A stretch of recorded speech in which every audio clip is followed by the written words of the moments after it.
Oke, yuk kita mulai yuk. Kita mulai soal-soalnya yuk.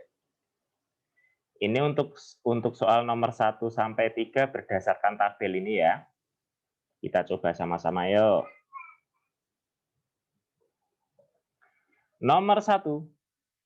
Unsur yang bergabung dengan oksigen membentuk oksida basa dalam air menghasilkan basa kuat.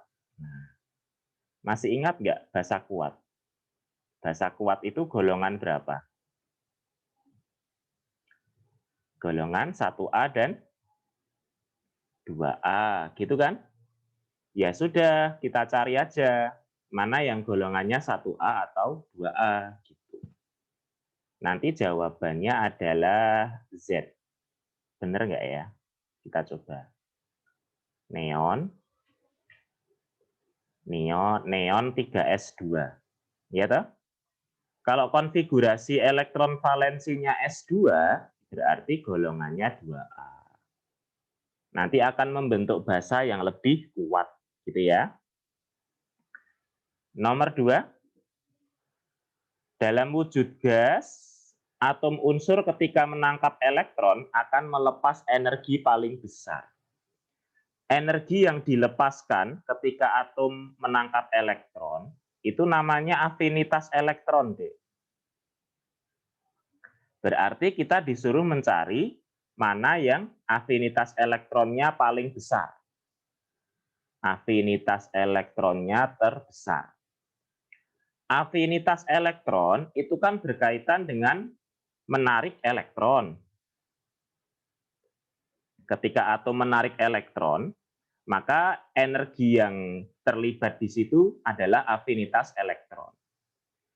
Kalau afinitas elektronnya terbesar, berarti carilah atom unsur yang paling mudah menarik elektron.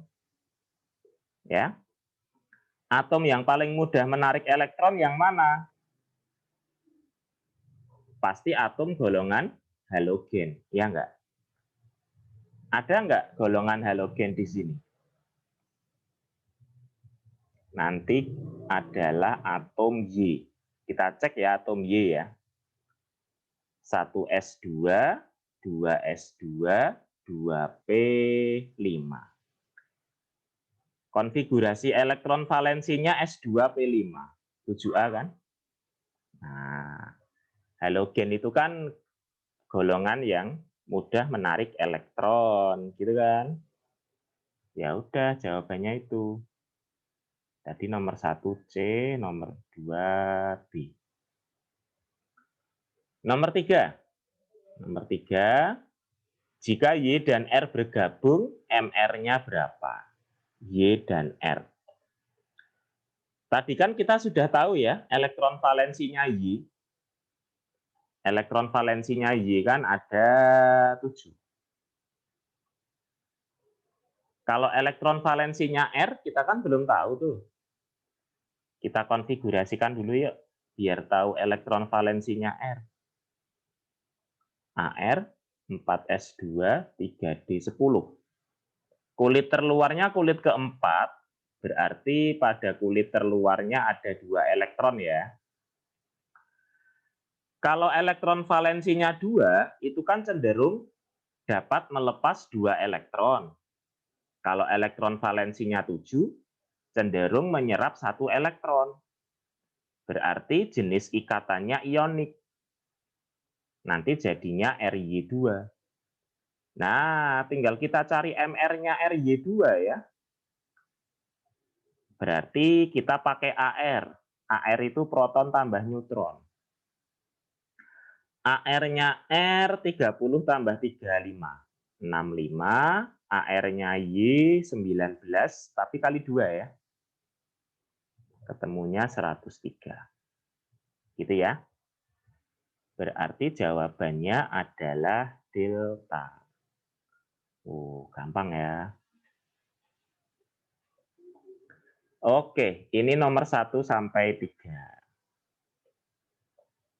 Yuk, berikutnya yuk, nomor 4 dan 5 yuk. Diketahui reaksi, lalu ada beberapa tahap.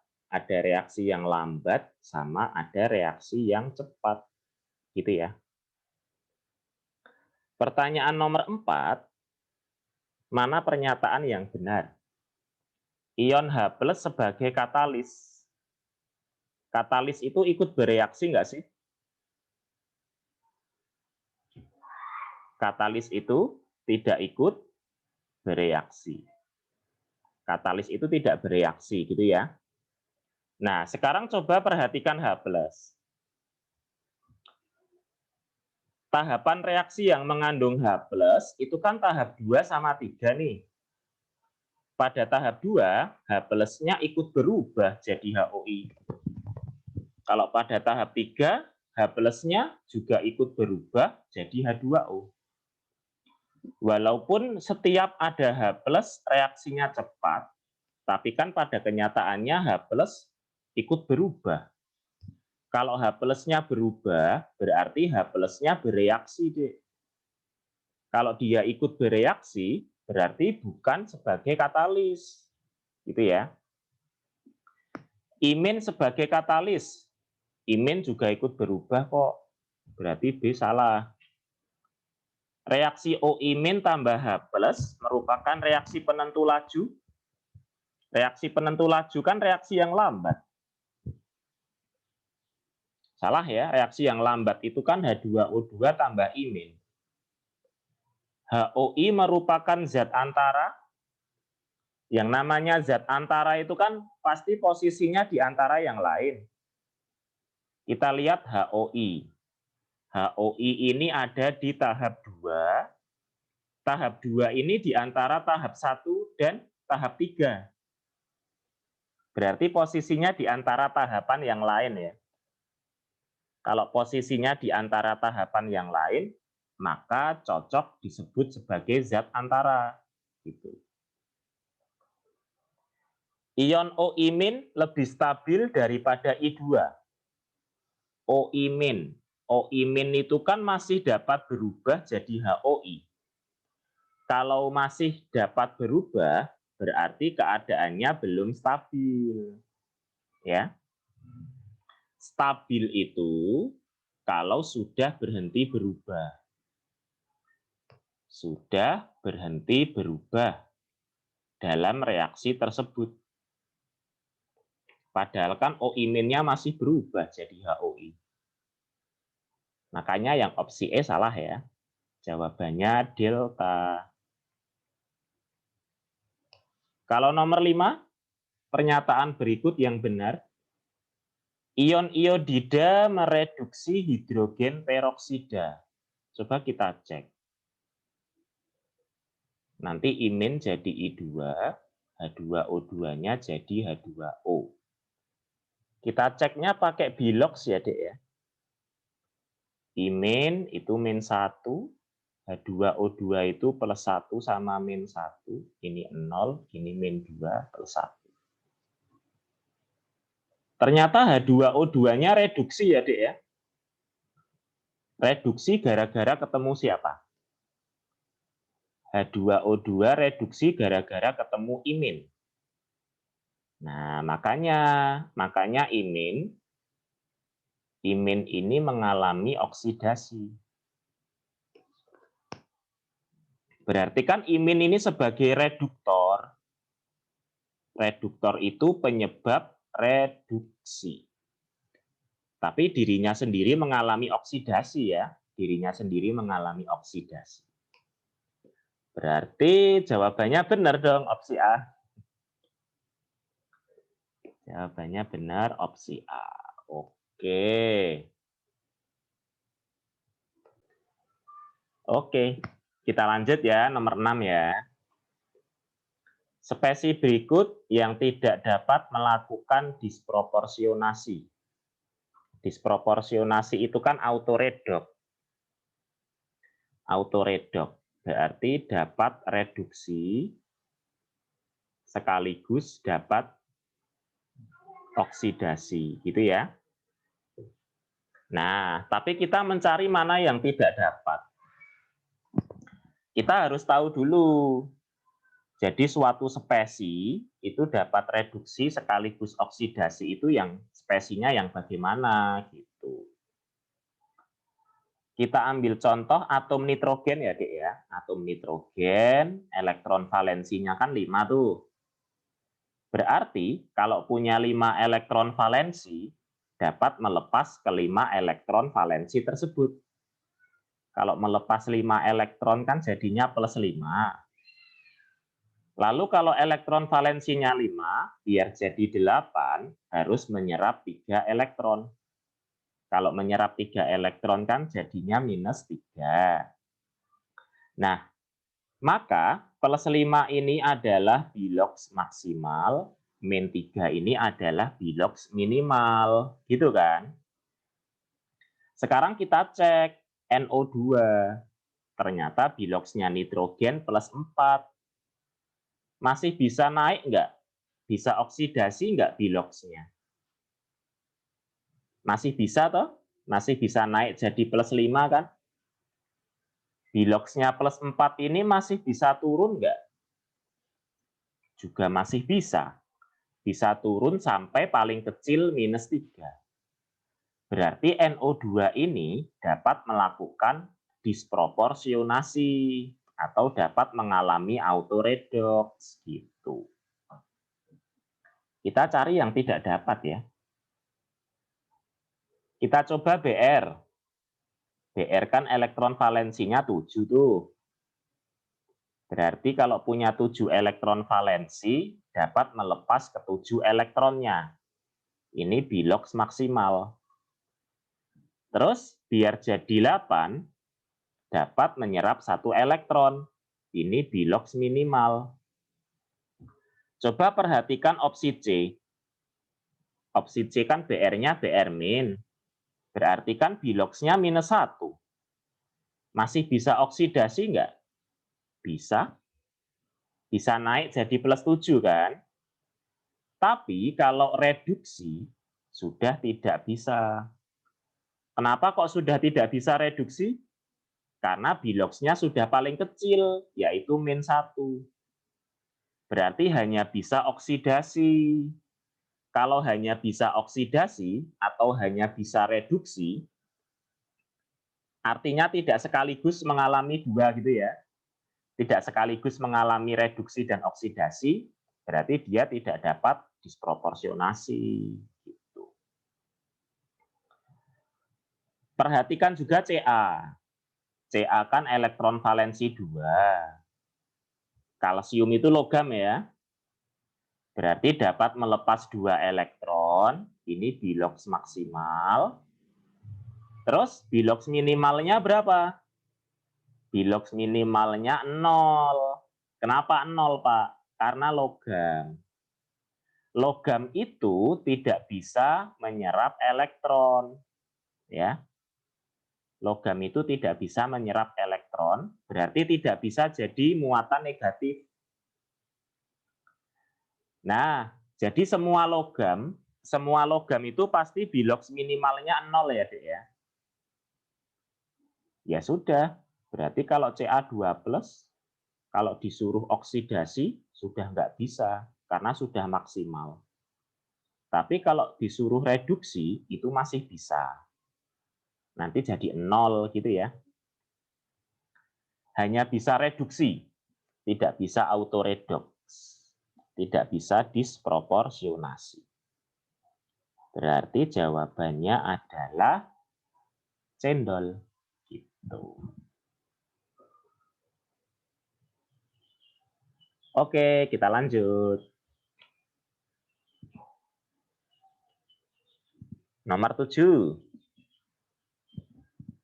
Sebanyak 50 gram cuplikan mengandung TiO2 menghasilkan 0,1 mol Br2.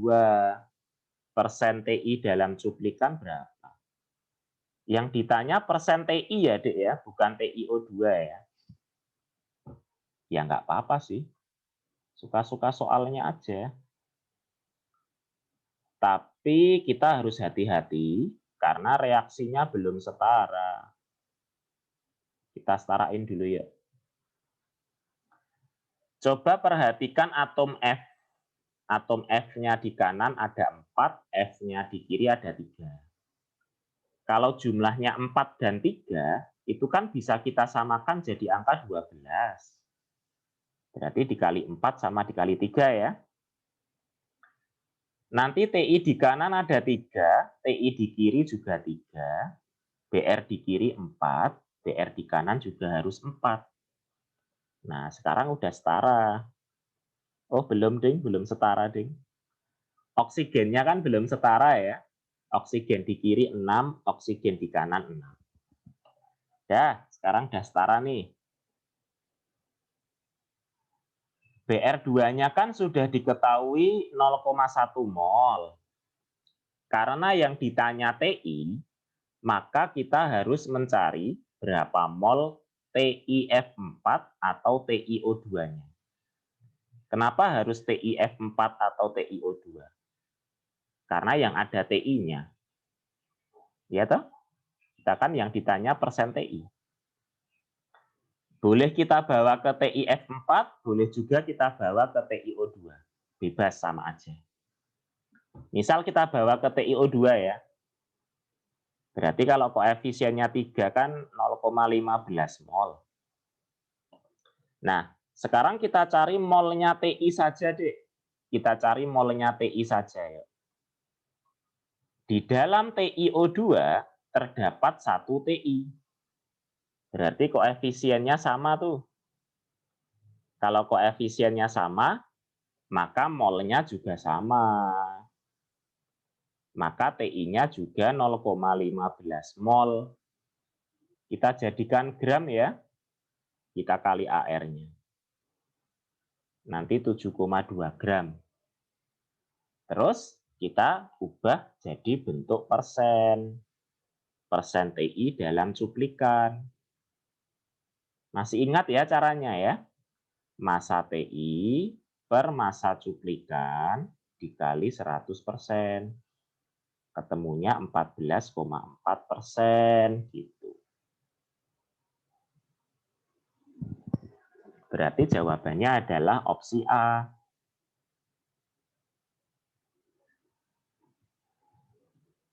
Oke. Lanjut nomor 8. Jika logam Cr dimasukkan dalam seng sulfat dan tembaga 2 sulfat, maka yang terjadi apa? Diketahui nilai E0 ya, Dek ya. Coba Cr-nya kita masukkan ke dalam CuSO4 ya. CuSO4 itu kan Cu2 plus sama SO4 2-. Gini ya, tak bikin kayak gini ya. Caranya gimana, Pak? Karena diketahui E0, maka kita lihat nilai E0-nya. Antara E0-nya Cr dengan E0-nya Cu, itu kan lebih besar E0-nya Cu. Ya toh? Kalau ada zat yang E0-nya lebih besar, maka zat tersebut akan mengalami reduksi. Kalau E0-nya lebih kecil, akan mengalami oksidasi. Bisa nggak sih Cr mengalami oksidasi? Ini kan logam Cr nih.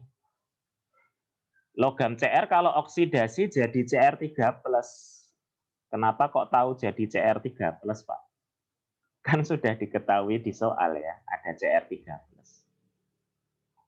Nanti Cr3+-nya yang akan bersanding dengan SO4. Gitu. Jadi ibarat tukeran, ya tukeran. Substitusi atau pendesakan. Terus Cu2 plusnya reduksi. Cu2 plus kalau reduksi jadi Cu toh ini.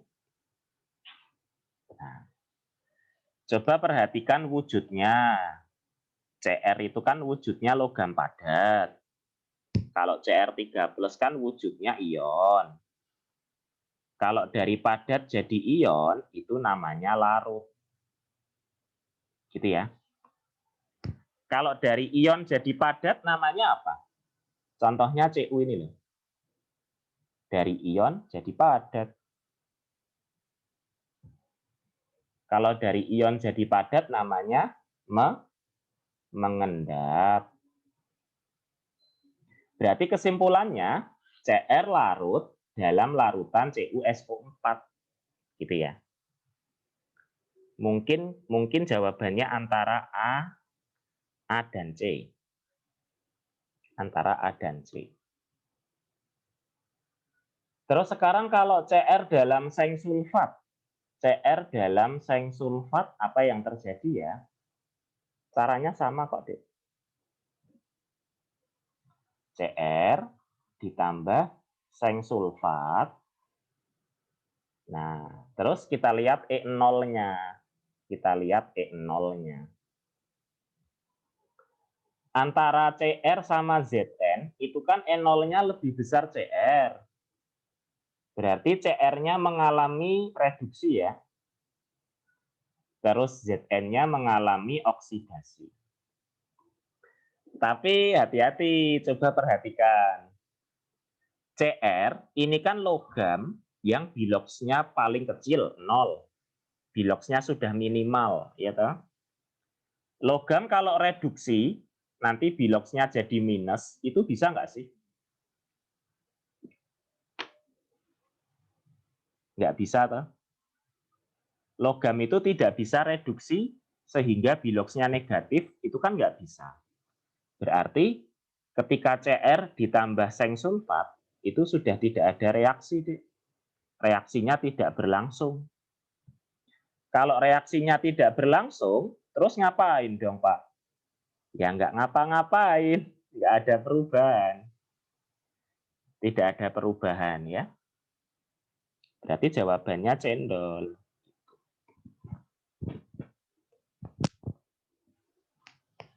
Oke, ini nomor 8.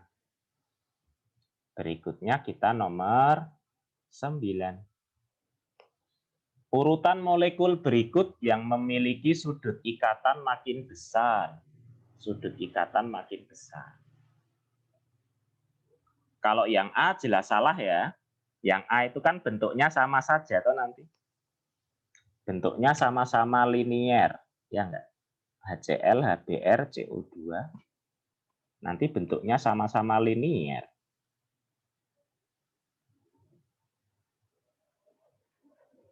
Linier itu kan sudutnya 180 derajat ya. Kalau yang C gimana yang C? DeF2. De itu hanya punya 2 elektron valensi. Berarti kalau jadi BeF2 tidak ada PeB di atom pusat ya, Dek ya. Kalau BF3 boron. Boron itu juga punya 3 elektron valensi, Dek. Boron itu hanya punya 3 elektron valensi, berarti tidak ada PeB di atom pusat. Terus apa itu? CF4. Karbon punya 4 elektron valensi, tapi kalau jadi CF4 sudah tidak ada PeB ya. Nah, berarti kan ini kasusnya kan semuanya tidak punya PeB di atom pusat. Coba sekarang kita lihat sudutnya ya. BeF2 linier 180 derajat. BF3 segitiga datar 120 derajat. CF4 tetrahedral. Tetrahedral itu 109,5. 109 gitu ya. Nah, ternyata sudut ikatannya makin kecil. Padahal yang ditanya sudut ikatannya makin besar. Berarti jawabannya bukan cendol. Tapi kita bisa menarik suatu kesimpulan, deh. Ini kan tidak ada PeB sama sekali ya. Kalau tidak ada PeB pusat, maka berlaku konsep seperti ini. Makin banyak ikatan, sudutnya makin kecil, ya enggak? BeF2 kan ikatannya 2, BF3 kan ikatannya 3, CF4 kan ikatannya 4. Makin banyak ikatan, ternyata sudutnya kecil. sudut makin kecil. Gitu ya. Kita dapat konsep ini ya berarti ya. Kalau sama-sama tidak ada PEB pusat, maka lihatlah jumlah ikatannya. Molekul yang ikatannya lebih banyak, sudutnya itu lebih kecil. Sekarang kita coba yang E. Siapa tahu jawabannya E. H2O. Oksigen itu punya 6 elektron valensi, nanti masih ada 2 PEB ya. Terus NH3. Nitrogen itu 5 elektron valensi, berarti masih ada 1 PEB. Kalau CH4, CH4 itu 4 elektron valensi, sehingga tidak ada PEB. Nah, untuk kasus yang E, ternyata jumlah PEB-nya beda-beda ya. Ada yang PEB-nya 2, PEB-nya 1, ada yang tidak punya PEB. Kita lihat sekarang, kalau H2O, nanti bentuknya bengkok seperti huruf V. Bengkok itu sudutnya sekitar 104 derajat. Kalau NH3, ini adalah piramida segitiga. Piramida segitiga itu sudutnya sekitar 107 derajat. Kalau CH4 tetrahedral ya, seperti CF4 tadi, 109 derajat. Oh, ternyata sudutnya makin besar nih. Berarti itu yang kita cari kan? Itu yang kita cari. Terus kita bisa mengambil kesimpulan juga di sini.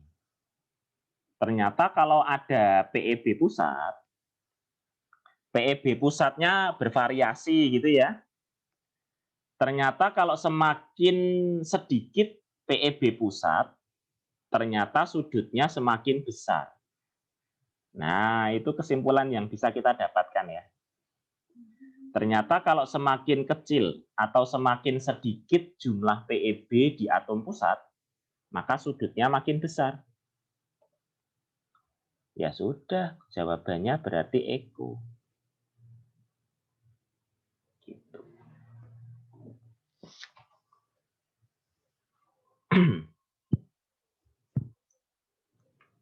Berikutnya nomor 10. Nomor 10 ya.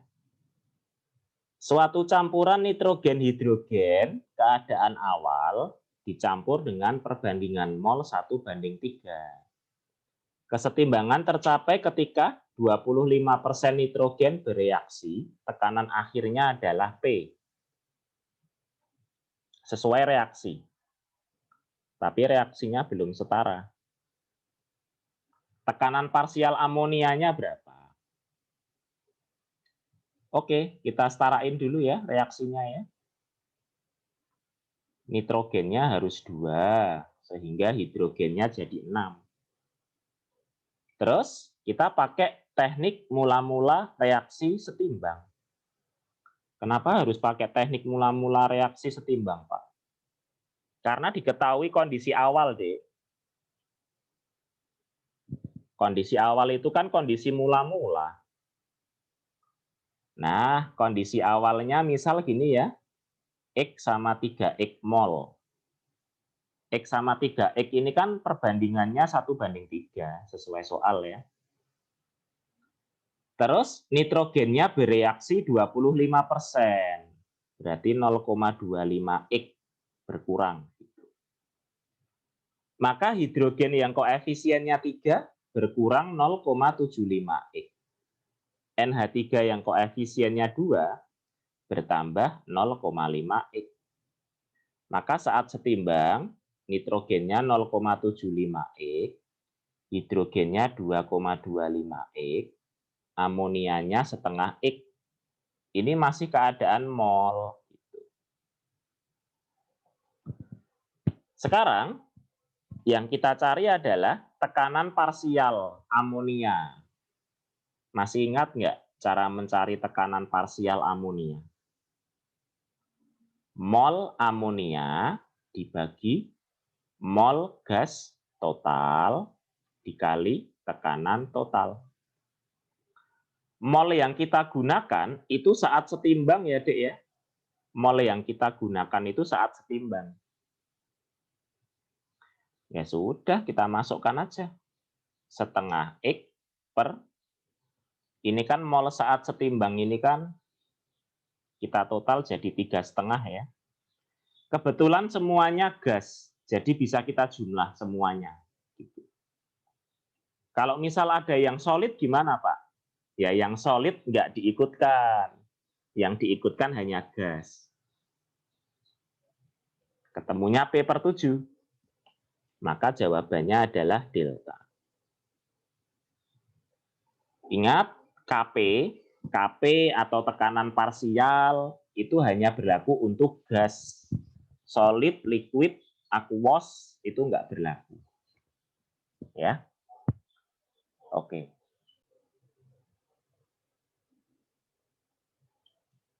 Oke, nomor 11 yuk. Dalam proses ekstraksi aluminium dari aluminium oksida dimasukkan ke dalam lelehan kriolit. Hal itu dilakukan dengan tujuan supaya apa? Berarti ini prosesnya proses pembuatan aluminium ya.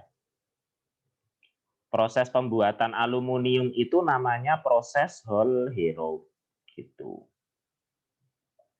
Sebenarnya ini soalnya soal hafalan ya, hafalan pembuatan unsur-unsur ya. Tapi coba kita logika, kira-kira di logika bisa nggak ya?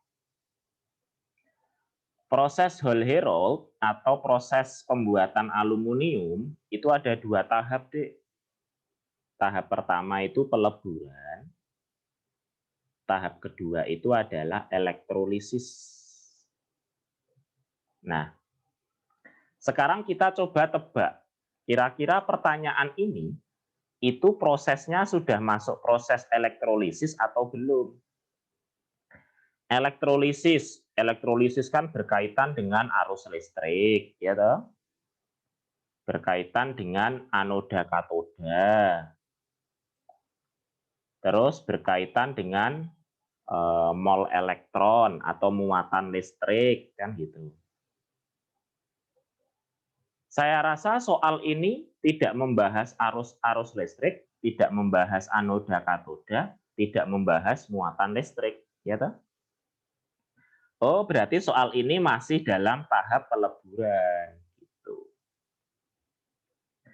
Nah, berarti dalam tahap peleburan, itu kan yang kita inginkan, itu supaya peleburannya cepat atau lambat. Kira-kira kalau kita meleburkan sesuatu, kita tuh pengen proses peleburannya itu cepat atau lambat.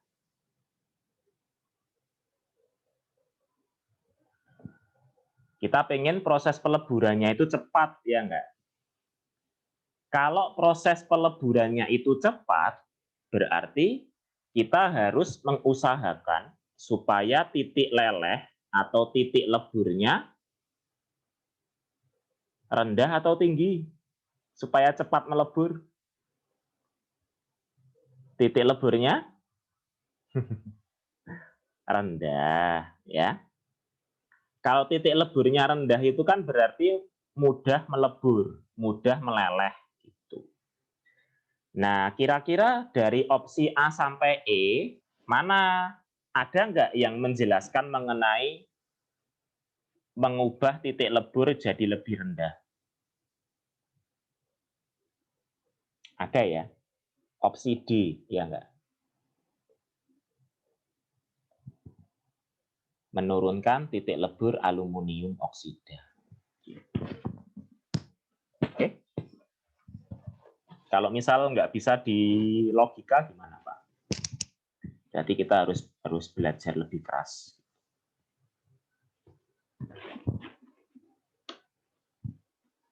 Nah, lanjut nomor 12.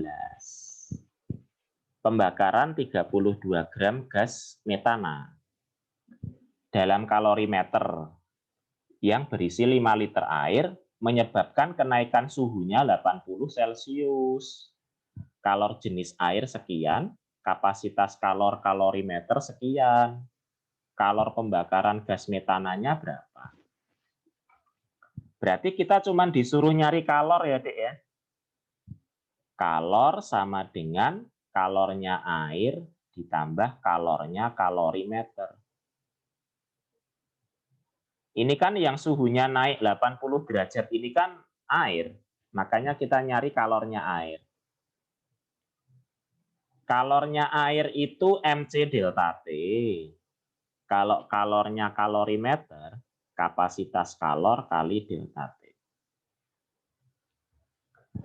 5 liter air itu 5 kilogram. Kalau dijadikan gram berarti 5.000 dikali kalor jenis, dikali kenaikan suhu, ditambah kapasitas kalornya 2.500 kali 80. Nanti ketemunya 1.880.000 joule. Atau kalau dijadikan kilojoule ya 1880 gitu. Tapi tunggu bentar, ini bukan jawabannya ya. 1880 kilojoule ini untuk 32 gram gas metana. Gas metana itu MR-nya 16 ya. Berarti setara dengan 2 mol. 2 mol CH4. Jadi kalor 1880 kilojoule itu untuk 2 mol CH4. Nah, sekarang coba perhatikan opsi jawabannya, Dek. Opsi jawabannya itu kan dalam satuan kilojoule per mol. Per mol itu kan tiap 1 mol. Berarti kalau tiap 1 mol, berarti delta H atau kalornya berapa? Tinggal dibagi 2 ya. Ketemunya adalah 940. Tapi kok di sini tandanya minus, Pak? Tandanya minus itu kan karena reaksinya eksoterm. Reaksinya eksoterm. Kok tahu Pak reaksinya eksoterm dari mana? Dari kenaikan suhu. Masih ingat nggak kalau suhunya naik itu eksoterm, kalau suhunya turun itu endoterm? Masih ingat ya? Karena suhunya naik berarti eksoterm. Kalau eksoterm itu tandanya minus. Maka nomor 12 jawabannya PP. Oke. Kita lanjut. 13. Unsur yang dapat berperan sebagai oksidator kuat. Oksidator kuat itu berarti mudah mengalami apa, Dek?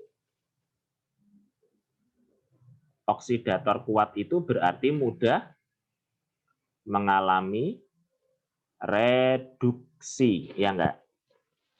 Kalau mudah reduksi, berarti mudah menarik elektron. Gitu kan? Golongan yang mudah menarik elektron itu golongan berapa? Golongan 7A. Ya, atau golongan halogen. Gitu. Ya udah, jawabannya berarti delta, ya. Oksidator kuat, mudah reduksi, mudah menarik elektron, golongan halogen. Kalau reduktor kuat, berarti mudah oksidasi, berarti mudah melepas elektron. Kalau yang mudah melepas elektron, golongan berapa? Golongan 1A. Ya.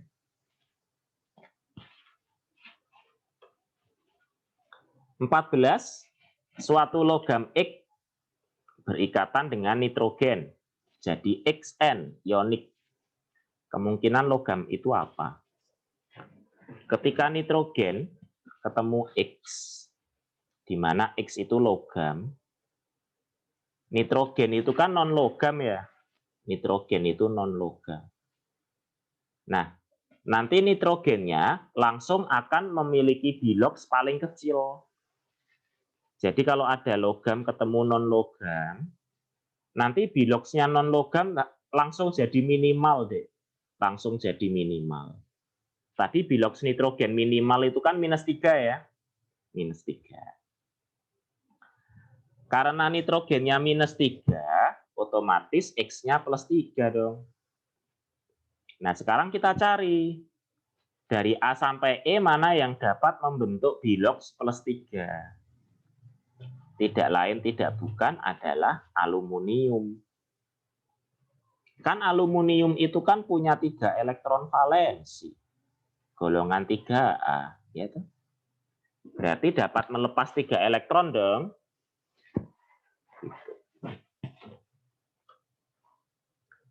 (15) Sebuah sel galvani ada larutan timbal 2 nitrat sama seng nitrat.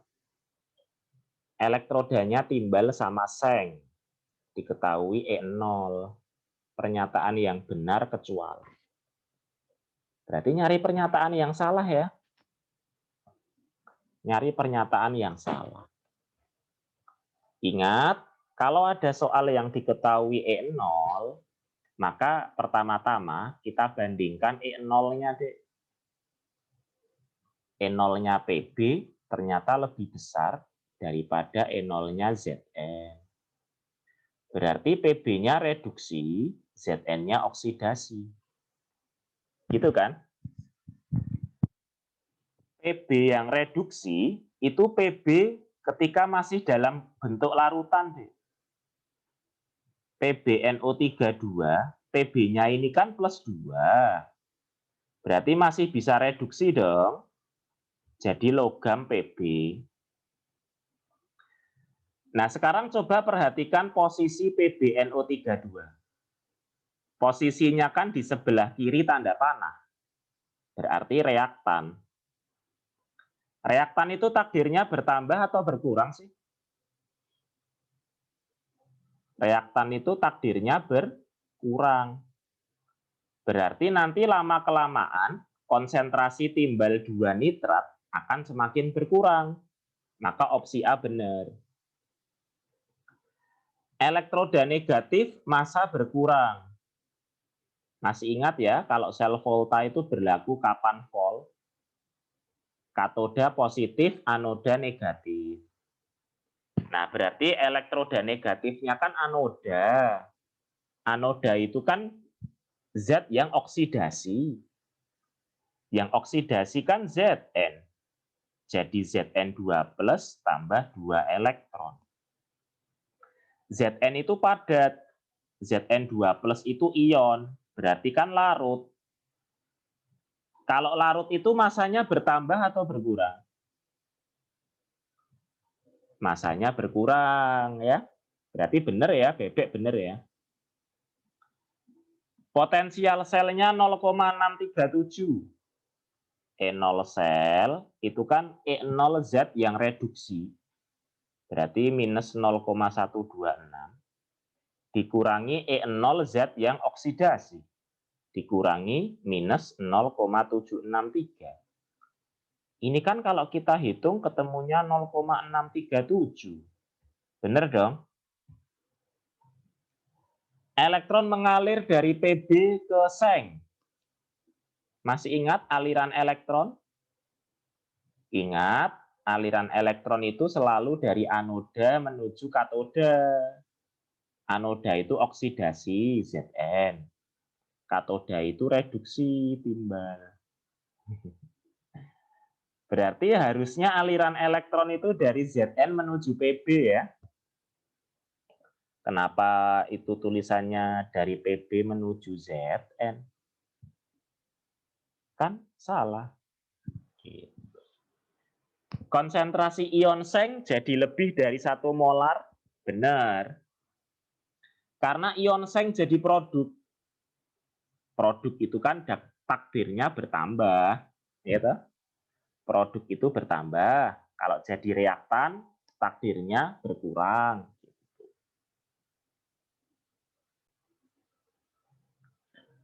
Berikutnya nomor 16 ya. Larutan di bawah ini yang isotonik. Nah, kalau isotonik ya pasti sudah pada tahu lah. Isotonik itu berarti tekanan osmotiknya sama, ya enggak? Tekanan osmotiknya sama. Berarti kita harus tahu berapa tekanan osmotiknya urea 0,4 molar ini. Konsentrasi kali R kali T kali I. Nah, tapi I-nya urea itu sama dengan 1. Kenapa? Karena urea itu kan non-elektrolit. Kalau non-elektrolit itu kan nggak punya ion, I-nya 1. Berarti tekanan osmotiknya urea itu 0,4 RT ya, Dek ya. 0,4 RT. Sekarang dari A sampai E, mana yang tekanan osmotiknya juga 0,4 RT. Ya udah, kita hajar aja ini. Nanti jawabannya delta. Ya enggak? Saya cuma nebak-nebak aja. NaNO3. Ionnya ada 2. Na-nya 1, NO3-nya 1. Kalau ionnya ada 2 kan berarti nilai I-nya 2. Karena ini elektrolit kuat ya. Semua garam itu pasti elektrolit kuat. Garam itu pasti elektrolit kuat. Berarti kan nilai I sama dengan jumlah ion.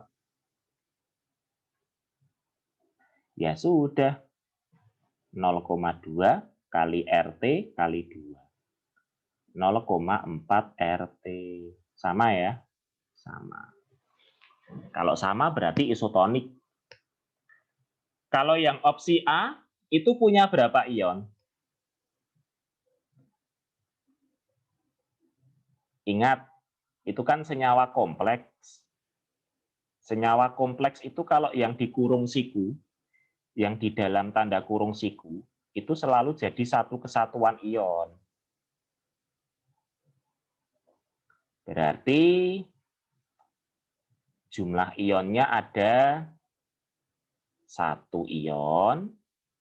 Terus yang di luar tanda kurung siku ada 2 toh ini. Cl-nya kan ada 2. Berarti ada 2 ion. 1 ion tambah 2 ion. 3 ion. Gitu ya caranya ya.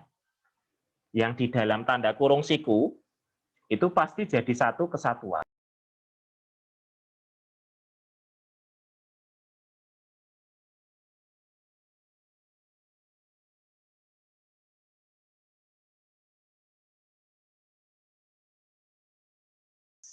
Nomor 17. Pada suhu dan tekanan yang sama, massa 2 liter gas X sama dengan massa setengah liter gas SO2. MR-nya gas X berapa? Berarti kan sama-sama gas. Kalau sama-sama gas, itu berlaku persamaan mol gas X banding mol gas SO2 sama dengan volume gas X banding volume SO2, gitu ya. Perbandingan mol sama dengan perbandingan volume. Tapi itu hanya berlaku untuk gas. Berlaku untuk gas, ya. Perbandingan mol sama dengan perbandingan volume. Mol itu kan gram per mr, ya toh, per mr-nya X banding gram per mr-nya SO2. Terus perbandingan volumenya 2:1,5. Gini kan? Karena massa gas X sama dengan massa gas SO2, berarti gramnya bisa kita coret. Sehingga MR-nya X 64/4, ya enggak? Berarti MR-nya X ketemu 16. Gitu doang, ya. Maka jawabannya adalah Eko.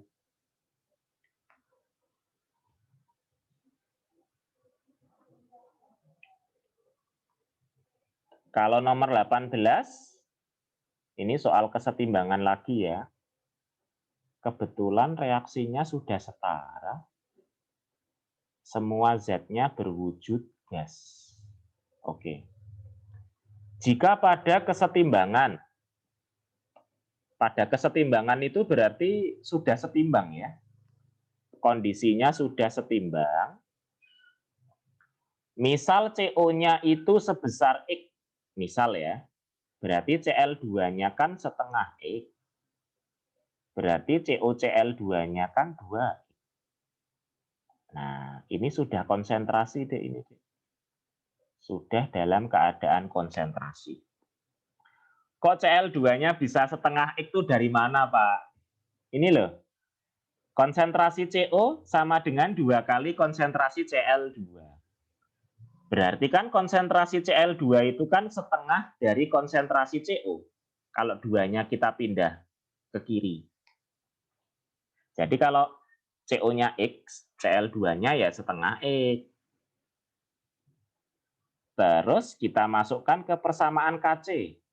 Kc-nya udah ada ya, 8.000 ya. Konsentrasi produk pangkat koefisien dibagi konsentrasi reaktan pangkat koefisien. Nanti kalau kita hitung, ketemunya 5 kali 10 pangkat min 4.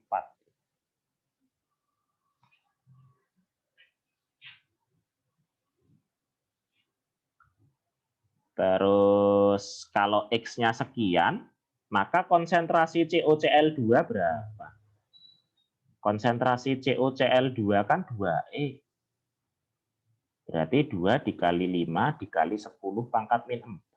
Ketemunya 10 pangkat min 3.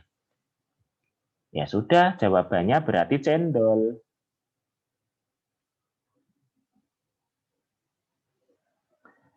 Ini tinggal dihitung aja ya ini ya. 2 dibagi setengah kan 4. 8 bagi 4 itu setengah. Setengah kali 10 pangkat minus 3 nanti. Atau 5 kali 10 pangkat min 4. Nomor 19, pelepasan elektron gallium membentuk ion Ga4+. Berarti nanti melepas sampai 4 elektron ya. Ingat, elektron itu lepas dari kulit terluar.